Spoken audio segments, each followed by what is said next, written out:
today we're going to be doing a complete IELTS listening practice. So guys, I wanted to share with you just 3 tips quickly about the IELTS listening test.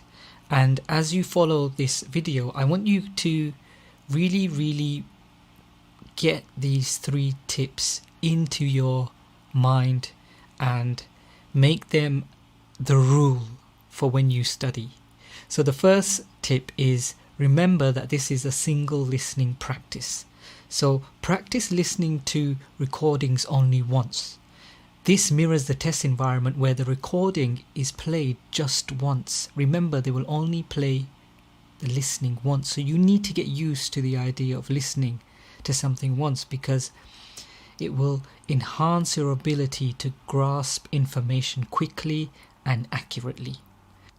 Number 2, you need to make sure that you are following instructions carefully. So the instructions given in the audio recording, just make sure you listen to them very closely. Pay strict attention to instructions, especially regarding the word limit for answers. Adhering to these instructions is crucial for ensuring your responses are considered correct. So you don't want to misunderstand the instructions and put down incorrect answers or answers that won't be accepted by the examiner. Please listen to the instructions. Tip number 3, concentration and multitasking. Develop strong concentration and multitasking skills. You need to be proficient in reading questions, listening for the answers, and writing them down simultaneously. This is essential as the test requires juggling these tasks effectively.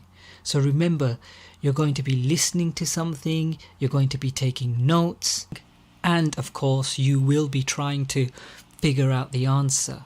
So get used to listening to something, taking notes, and this will greatly help you in the test. So guys, if you haven't got a pen and paper, please grab a pen and paper and follow the instructions of the recording and read the questions carefully. At the end of the video, I will give you the answers to all the questions. Good luck. Practice test 1.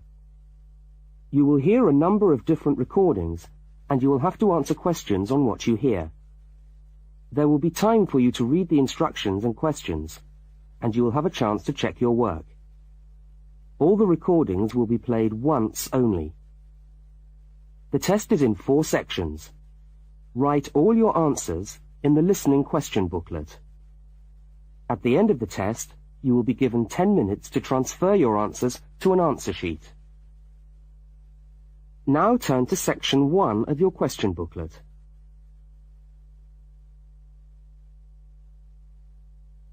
Section 1. You will hear a telephone conversation between a woman and a police officer. First, look at questions 1 to 5. For each of the questions, 4 alternatives are given. Decide which of the alternatives, A, B, C, or D, best fits what you hear on the tape, and circle the appropriate letter. You will see that there is an example which has been done for you. On this occasion only, the conversation relating to the example will be played first.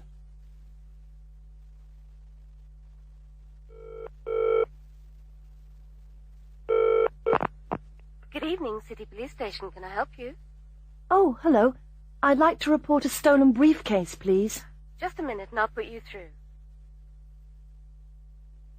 The woman says she wants to report a stolen briefcase, so A has been circled. Now we shall begin. You should answer the questions as you listen, because you will not hear the recording a second time. Now listen carefully to the first part of the conversation, and answer questions 1 to 5.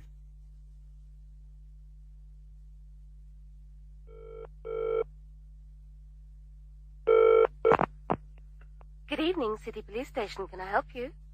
Oh, hello. I'd like to report a stolen briefcase, please. Just a minute and I'll put you through. Lost property, can I help you? Oh, yes. I've had my briefcase stolen. Okay, I'll take some details. Tell me what it looks like, first of all. Well, it's a soft leather one, you know, not a heavy box type like a man's. And how does it close? It's got buckles at the front, 2 of them. They're gold-plated ones. Fine. Was it locked? No, I'm afraid not. Never mind. Any distinguishing features? Pardon? Any marks or badges on it that make it stand out? Only the brand name. And where's that? It's on the back, at the bottom in the left-hand corner. It's saggy. Oh, and there's a scratch. It's quite bad, but small, directly above the brand name. I did it recently, putting it on my bike. I got that. So, what did you have inside the briefcase? Well, all my papers from college. It's so frustrating, but thank goodness for computers. I haven't lost them completely. Yes, you're lucky. I had my wallet in my pocket, so I didn't lose that. But there were also my pens, which I got for my birthday, and a novel I was planning to read on the train. Right. Where exactly did you lose the briefcase? Well, I couldn't believe it. I was standing on the platform. It was right next to me. You were holding it? I'd just put it down on the floor, but I could almost feel it beside me. I was watching for my train because sometimes it comes early, and then next time I looked, my briefcase wasn't there. And what time was this? It must have been about 5:20. No, a bit later. I'd say 5:30 because it was just getting crowded and the train normally comes at about 25 to 6. Before they continue their conversation, look at questions 6 to 10.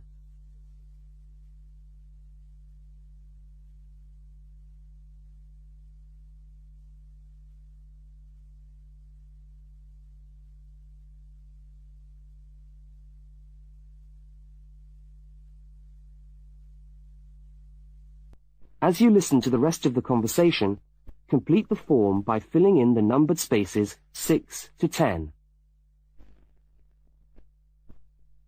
Right. If you'll just give me some personal details. Yes. What name is it? I'm Mary Prescott. Can you spell that? Yes, it's Prescott. And your address? Flat 2, 41 Fountain Road, Canterbury. Fountain Road. Yes, number 41. And have you got a contact telephone number?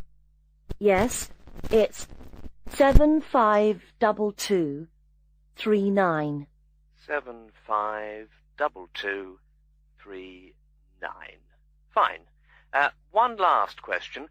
What would you say the value of your briefcase is? Including the contents? Yes. Just a rough estimate is fine. I'm not sure. Well, the briefcase itself is quite new. I bought it last month for £40. I suppose about £65. The contents are worth about £20 or £25 at least. That's fine. Well, if you could come down to the station tomorrow, you can sign this form and have a look at what we've got here. Okay, thanks. Bye. Goodbye.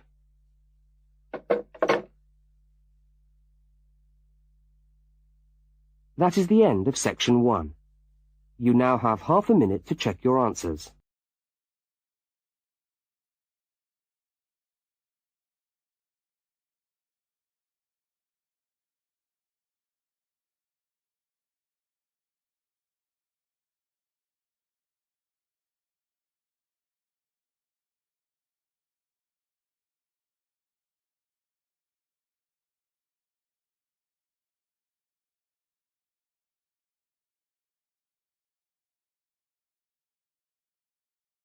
Now turn to section 2. Section 2. You are going to hear a news report from an Australian radio program. First, you have some time to look at questions 11 to 13.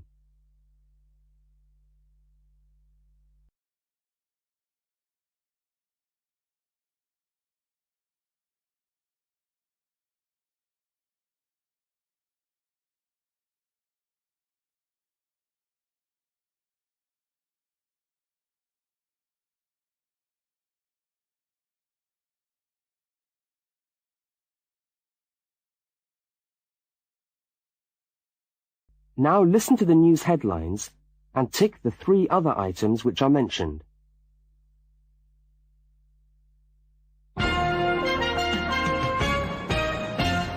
This is the 6 o'clock news for Tuesday the 25th of November. And first the headlines. The Prime Minister has promised to help the drought-stricken farmers in the northern part of the country who haven't seen rain for nearly 2 years. And in Sydney, a group of school children are successfully rescued from a plane which landed in the sea shortly after takeoff. Transport workers are on strike in Melbourne over a pay claim, and the strike looks set to spread to other states.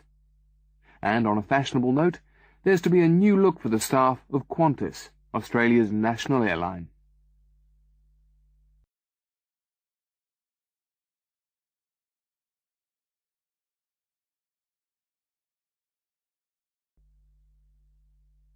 Now you have some time to look at questions 14 to 21.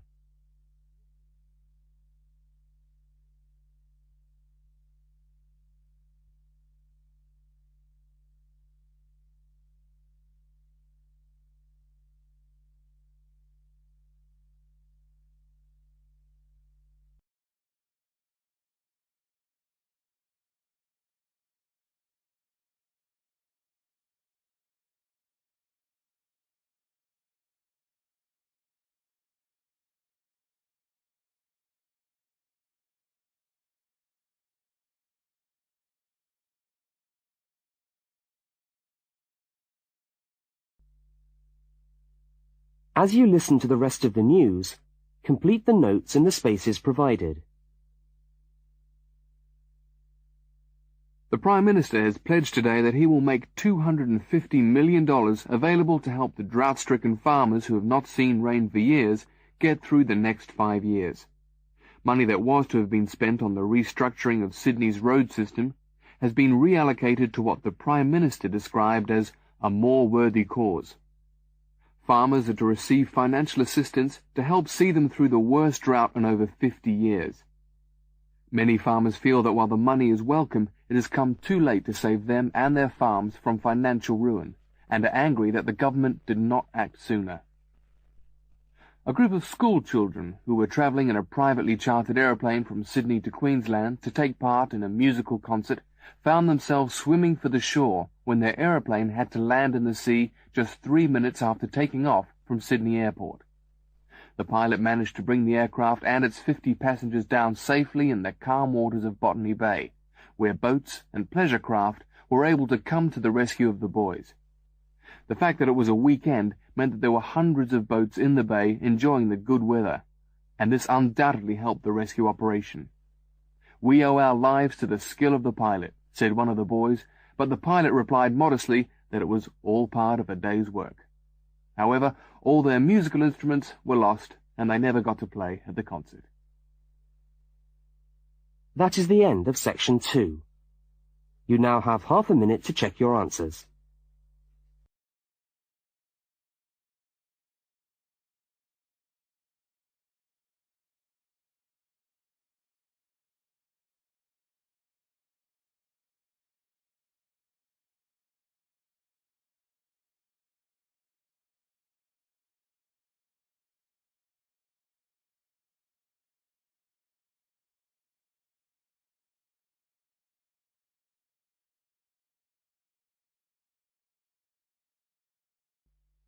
Now turn to section 3.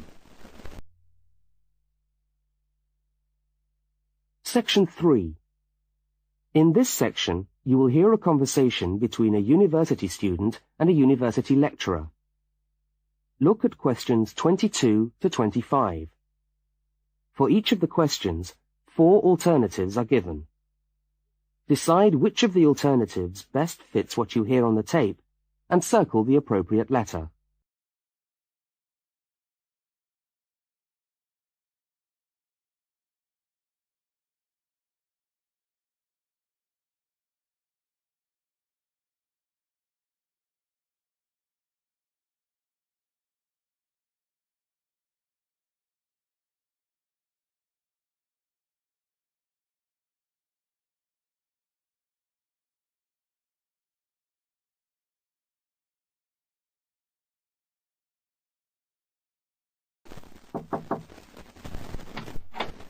Hello.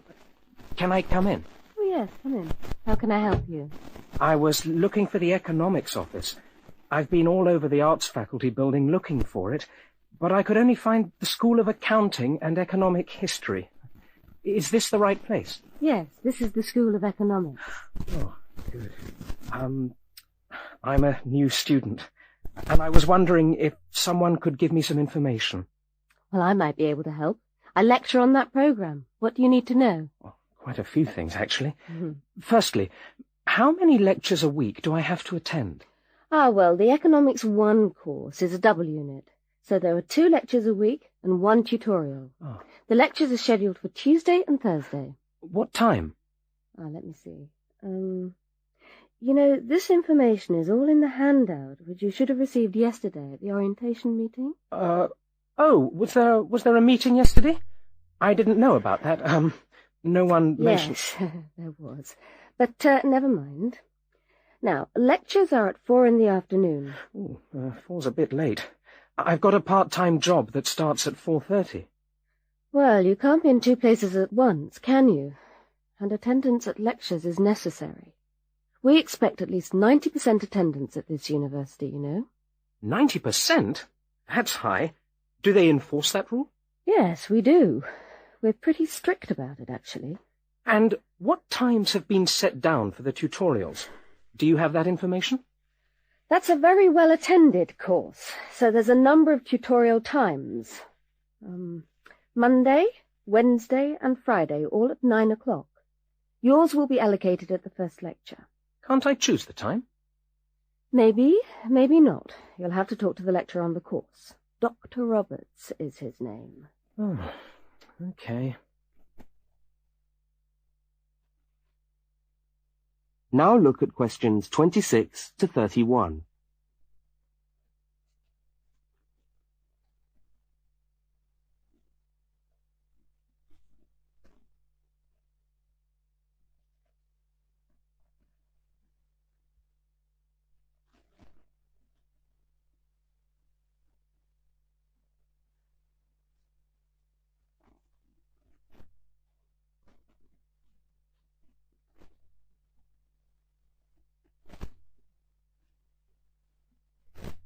As the conversation continues, complete the notes in the spaces provided.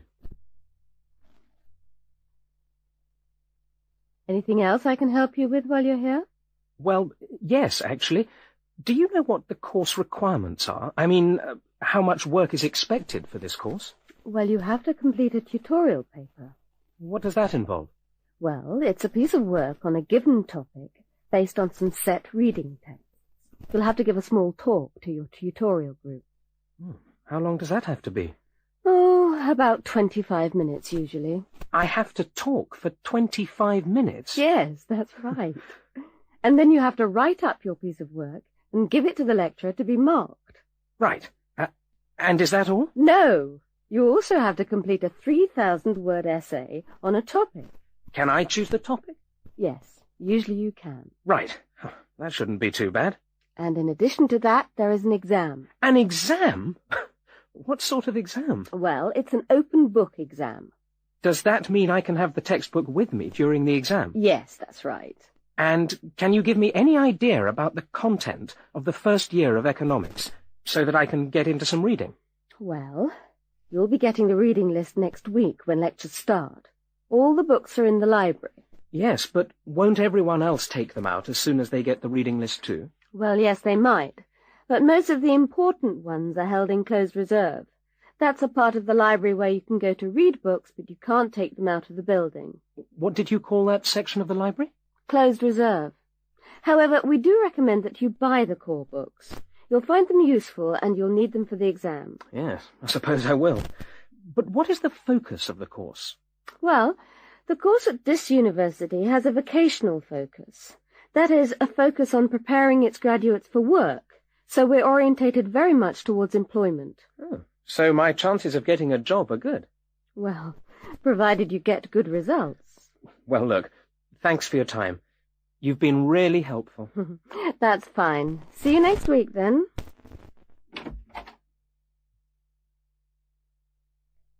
That is the end of section 3. You now have half a minute to check your answers.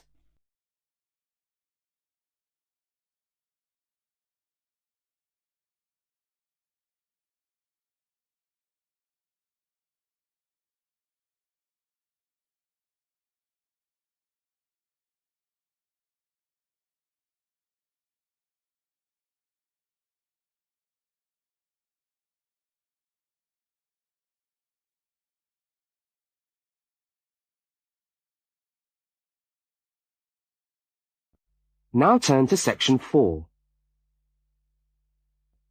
Section 4. You will hear a talk given by a university lecturer about the structure of the university. First, look at questions 32 to 36.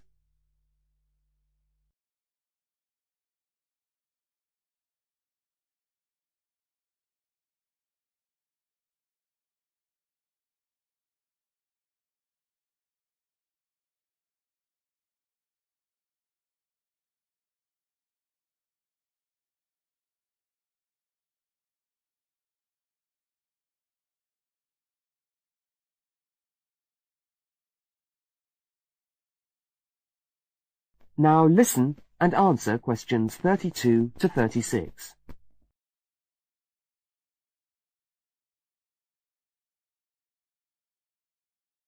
Good morning and welcome to the University of Westlands.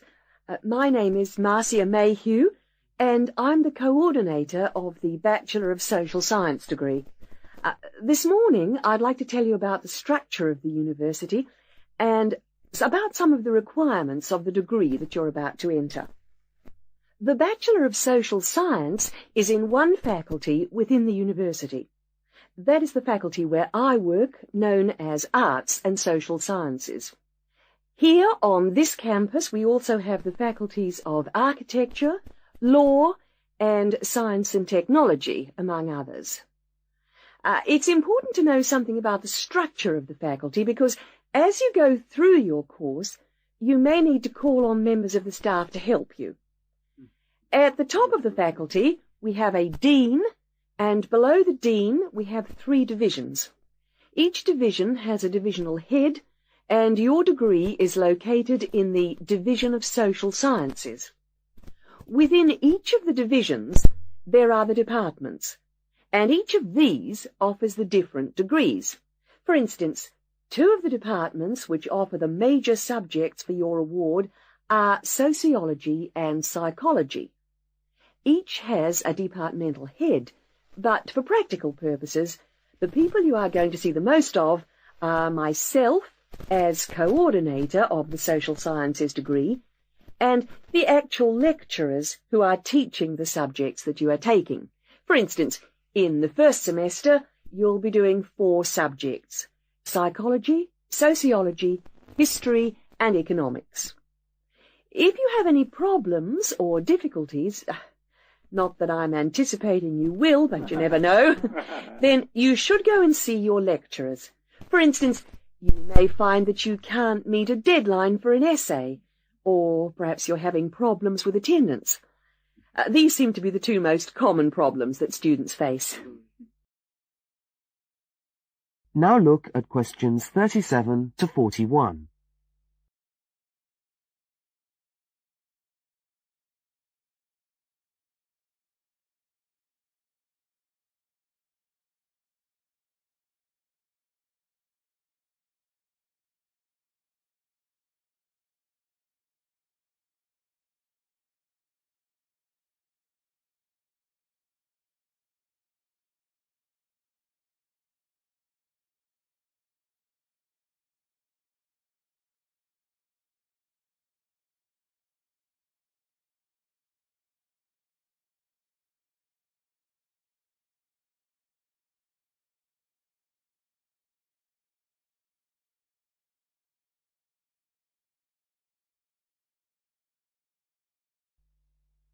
As you listen to the rest of the talk, answer the questions 37 to 41. If your lecturers are unavailable, you can always come and see me in my office. I'm available on Wednesday and Thursday mornings and on Friday afternoons. Outside these hours, perhaps you could ring the secretary and make an appointment. Now, you'll note that all of the subjects which you undertake in the first year are composed of lectures and tutorials. A lecture is about an hour long, and a tutorial usually runs for about 2 hours. A lecture is rather like what I'm doing now, where one person will talk to all of you together on a subject. Now, we do ask you to try to attend the lectures. A tutorial is perhaps where most of the learning occurs at a university. You will be divided into groups of between 12 and 15 students, and each week one of you will have to present a piece of work to the group as a whole, and then the group will discuss what you've said. It's this discussion, this exchange of ideas, which really constitutes the basis of university learning, in my view. Listening to lectures in many ways is just giving you information that you could access for yourself in the library. But the discussion at the tutorial is very important. This doesn't mean that you shouldn't go to the lectures, though. Other factors to be particularly concerned about are the structure of essays and delivery of written material. And in particular, I would like to mention the question of plagiarism. Plagiarism is taking other people's work without acknowledging it. That is, without saying where it comes from. Now, of course, all essays are based on research done by other people, but you must remember to attribute the work to the original writer. And while it's a good idea to work with other people, don't hand in work which is exactly the same as your friend's work, because we will notice. If you don't acknowledge the source of your information, then you run the risk of failing the subject, or in very serious cases, you might be denied entry to the university. Last but not least, stay in touch with us. If things are getting you down, don't go and hide. Come and talk to us about it. That's what we're here for. Right. Thank you very much for coming along today.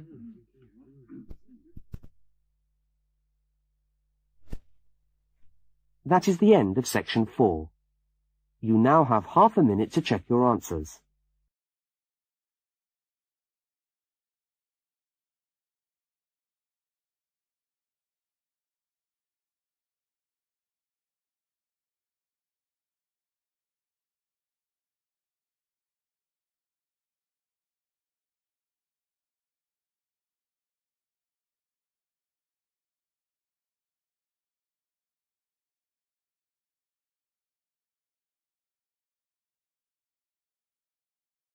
That is the end of the listening test.